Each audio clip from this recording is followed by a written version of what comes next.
ஒரு வீடியோ ஒன்று வெளியிட்டிருந்தோம், பதிவிட்டிருந்தோம்.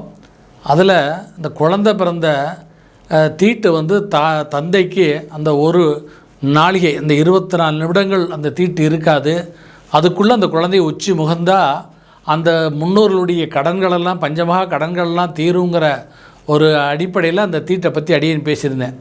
நிறைய பேர் குழந்தைய இப்போ தொட்டால் தீட்டா, என்ன இது புள்ள பிறந்தா தீட்டான்லாம் சொல்கிறான்னு சொல்லி கமெண்ட்லாம் போட்டிருந்தாங்க. என்ன இன்ஃபெக்ஷனை தான் தீட்டுன்னு சொல்லுது. இப்போ கூட கொரோனா வந்தது, ஒருத்தர் தொடாமல் இருந்தோம், வீட்டுக்குள்ளேயே ஒருத்தர் குழந்தைய கூட தொட முடியாத சூழ்நிலை, எல்லோரும் மாஸ்க் போட்டிருந்தோம்.